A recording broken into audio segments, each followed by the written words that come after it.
That is one big pile of shit. This was not a professional wrestling show. In fact, this wasn't even a sports entertainment product. Oh no. This was a series of corporate black magic rituals in plain sight, designed for the soulless, backdrop, idiot masses. A world full of barely functional idiots, extras lacking in leading and supporting characters. Did you know there was actually a really easy way of knowing who was going to win most of the matches at WrestleMania 42? Oh yes!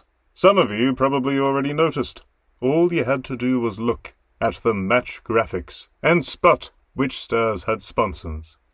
Cody Rhodes, Wheatley Vodka, Div Morgan, Fortschite, Roman Reigns, Street Fighter, LA Slide, RAM, Penta, Mortal Kombat.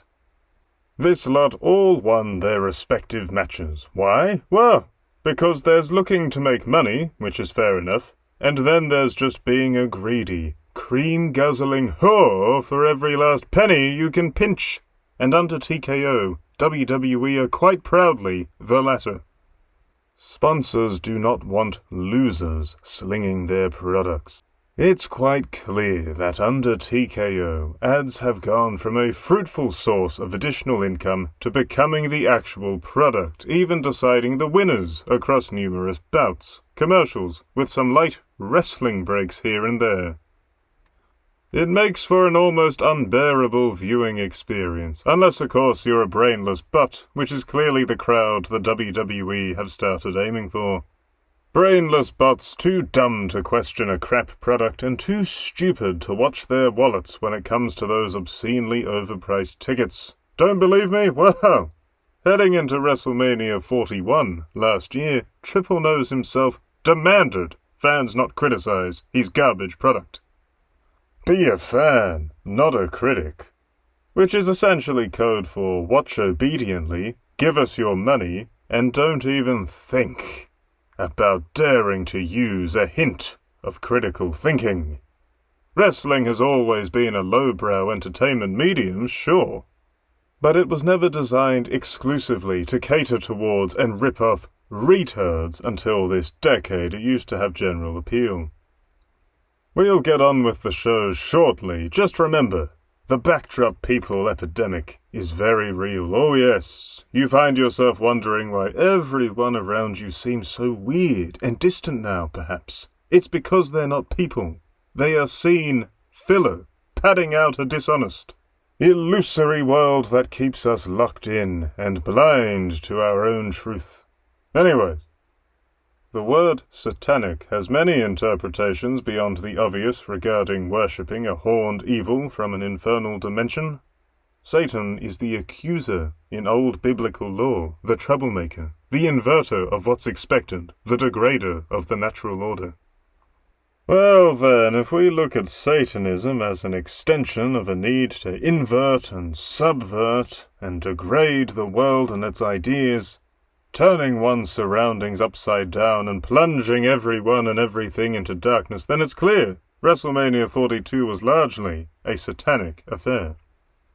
As just discussed, it was an onslaught of commercial brain rot, a show that actually disrespected its own medium of professional wrestling by reversing the idea of having more show than advertising. Matches were seemingly cut short in favor of more ads, with only the main events of each night getting to exceed the all-important 20-minute mark.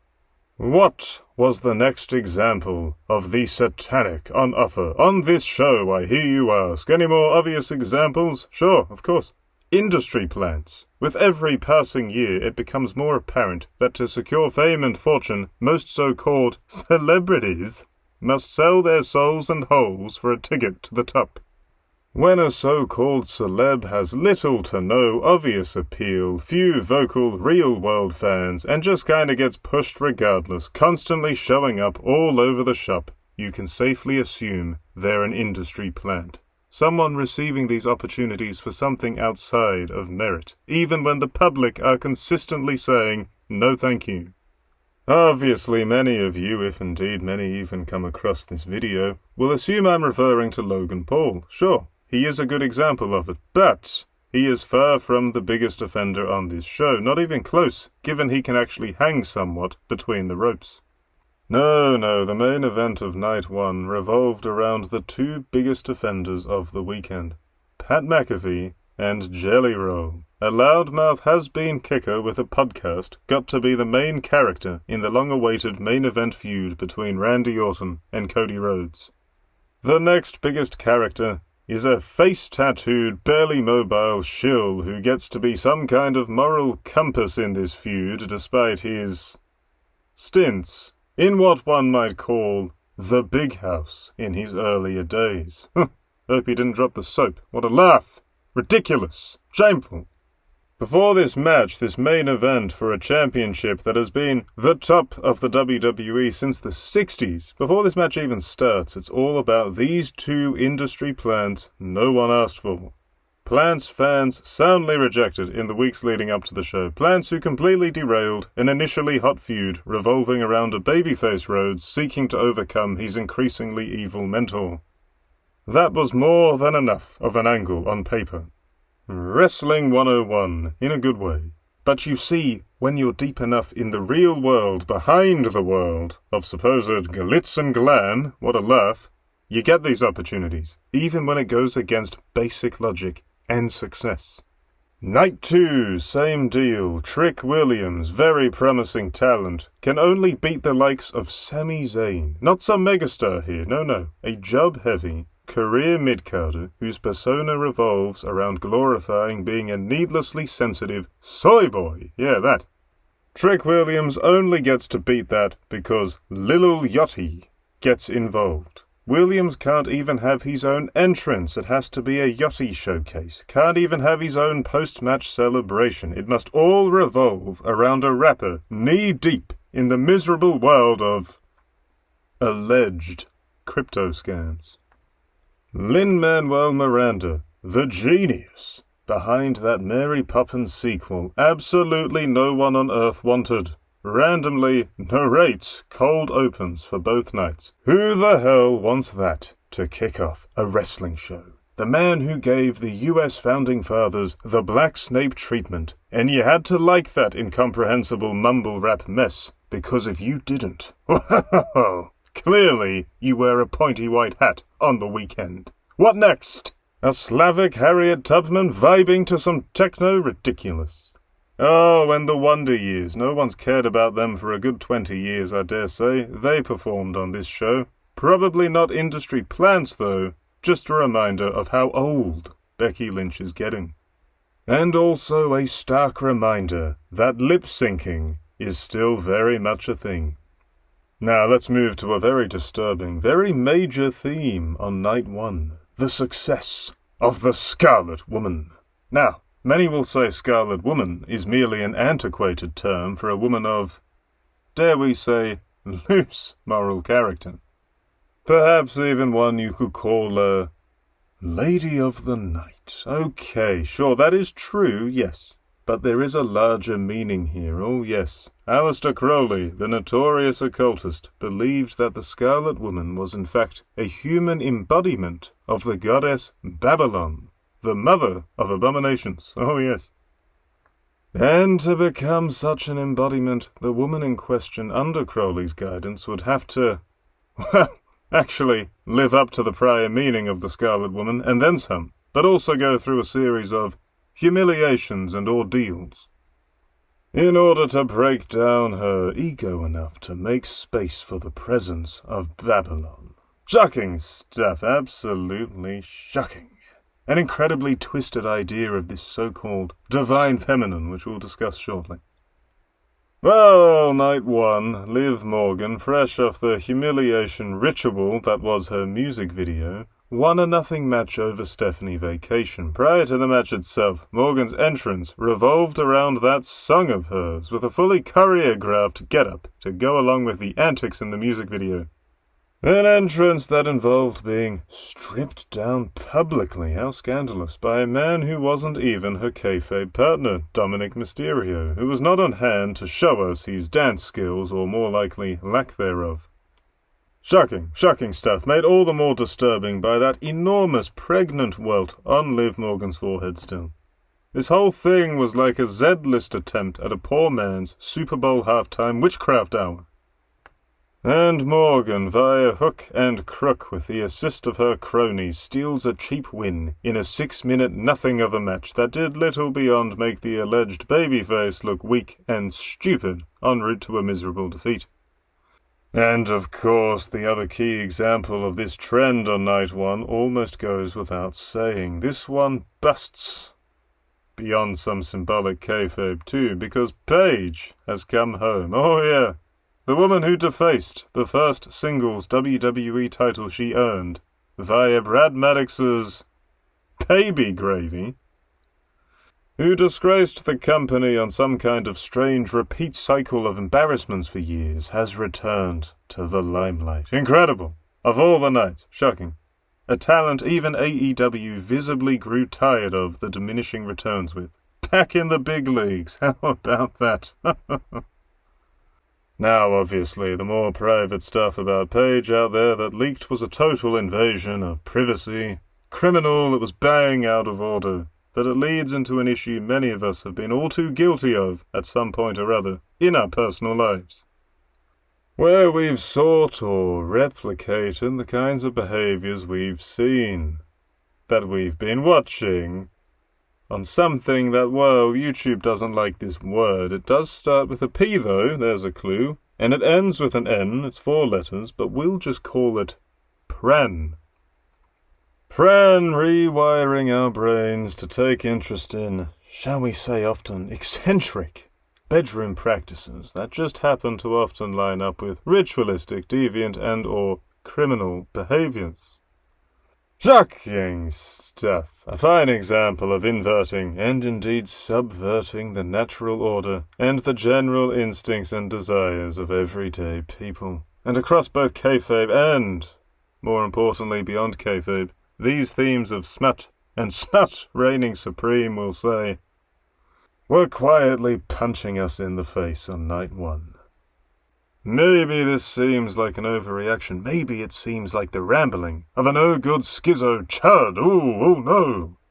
But the ugly fact is Western society has not benefited from this heavy-duty, simplified worship of some kind of so-called divine femininity that normally just revolves around being an especially successful hoe for money.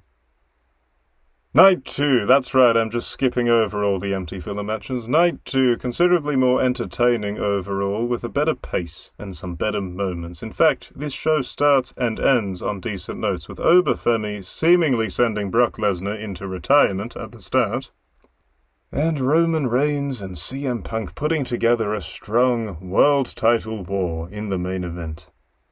That being said, there are curious themes that rear their ugly head once again. But before we get to that, the next fine example of what a slut for dollar bills the WWE has become reared its ugly head. Rhea Ripley versus Jade Cargill. But not because of either performer, just to be clear. They were completely innocent of what I just said about night 1. This had nothing to do with the wrestlers, what I'm about to discuss. Nothing to do with their match or their entrances. That being said, there's only one way to describe Cargill's entrance, dressed as what I can only assume was meant to be a giant loofah. Here it is. Exactly, no pop. No, the problem here was actually over at the commentary table. The camera pans over to Michael Cole, Wade Barrett, and golly gee, look at this, a third wheel. Who is this smiling rando who's acting like he belongs there? Adam Weitzman, his name is. How was his commentary, you ask? Non-existent. This guy's a mute. He apparently sold his tongue to be at the show. This guy is apparently also a billionaire due to the highly prestigious, lucrative world of scrap metal. Well, how about that? Clearly, I'm in the wrong industry. He's a big fan of WWE. Hey, nothing wrong with that. And he was in the front row for night one. Must be nice. For those who can afford it. The funny part there, though, is if you go looking for him during night one, he's actually glued to his phone during the main event. Randy Orton and Cody Rhodes, two of the biggest names in the industry right now. The feud is garbage, sure, but it's still a matchup fans who've paid a fortune to be there would surely actually watch in real time. But no, what you have here is actually the perfect customer TKO are looking for. Someone with too much money to mind the obscene overspending, and also someone with not enough attention to pay to dare complain about the product in any way, shape or form. So sure, when they fork out the extra cash, you let them be the rich boomer equivalent of a Make-A-Wish kid and live out their dream of sitting at the commentary desk silently for a match. This is where we are now. Rich crazies doing whatever the hell they want, while the unwashed masses, the wagey army, watch from home, confused and perplexed. Anyways, let's get to the only truly good match of this weekend of boredom and total disrespect to both the wrestlers and the wrestling itself. Roman Reigns going over in the main event is an interesting choice given the promos these two cut leading up to the show. Punk called out the nepotism, the system, the ridiculous overpricing of the tickets, the repetitive sameness of the product. He was booked to present himself as a rags-to-riches success story, which overall he actually is in reality. As a character, he's a redemption story. After numerous bust-ups and embarrassments, he's been able to stand tall now as a mostly babyface representative of the WWE since coming back properly. Reigns, meanwhile, largely bigged himself up, laughed off the part-timer dissers, and focused heavily on Punk's advancing age for the ring. On the night, Punk crumbles under the weight of his own wear and tear, gassed and defeated when he almost had the match won. Reigns runs the ropes, twice before landing the match-ending spear, hammering home how old man Punk was just too slow and geriatric for him in a remake of Reigns' WrestleMania 33 showdown with The Undertaker. CM Punk, the man who, in kayfabe, was presented as caring about fans and the common man who spoke up about the greed consuming the WWE, was a bastard has-been on the night, soundly vanquished by the company's long-time favourite golden boy. The messaging is clear. Those who dare to question, to confront, lose. Chosen ones win, and everyone else must fall back in line. Dissenters will do the J.O.B. No doubt doing a proper WrestleMania main event was a long-awaited dream, finally come true for CM Punk. The messaging here is not for him, he is just an actor playing a role. The messaging is for us, as is nearly always the case in so-called entertainment. Chosen ones won across the board. Roman Reigns, Liv Morgan, Rhea Ripley, Cody Rhodes. It was a night of company favourites, standing tall. Anyways, in a free and just world, people are allowed to say what they want. It's called freedom of speech, and it's been on a severe decline and fall for years now in all areas of life. And what WrestleMania 42 showed us is that includes the world of worked, choreographed combat. This is Andreas Hale. He's a reporter for ESPN, a perfectly middling, inoffensive coverer of all things silly who dared, golly gosh, dared to give WrestlePalooza a C grade last year. Oh no! Very generous, actually. That was clearly a D- on a good day, if you had a few drinks in you beforehand. He later gave a B to last year's crown jewel. What's that? What are some other grades he gave? None. Because WWE got a little bit upset that someone hadn't given their offensively fake, low impact, low on story and development tosh an A+++.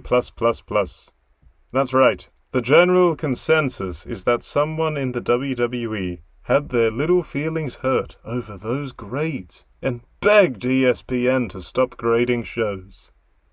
You know, stop doing their jobs and reviewing them properly, instead just giving light fluff and general results pieces. Well, This Andreas Hale was recently barred from covering WrestleMania, despite working for ESPN, who are in bed with the WWE.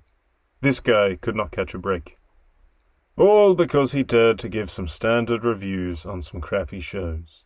The message is clear. You will drink the Kool-Aid, and you'll shut up and like it, Mark, or it's out in the cold for you. What a fragile-egoed weirdo a certain someone who books these garbage shows must be. Oh yes, it's very clear. The destiny of mankind, unless we all get up and say no, is to be blind and stupid, lost and in possession of nothing, merely told how to think and to feel, not allowed to dissent, to question, even just to wonder. We know what's happening in the world outside, with every passing shift, every passing tax, every passing day lost to enforced misery, but it's plain as day that it goes down to every last thing you see, even a silly, formerly entertaining event over a weekend. Everything is an ad. Everything is a sale. Everything disrespects the fabric of the industry it belongs to. Everything is a corner getting cut. Every second, just about, bar a couple of stand-up matches, is designed to not even be trash TV, but actually just pure, unfiltered brain rot. We just wanted to watch some professional wrestling and be a little entertained.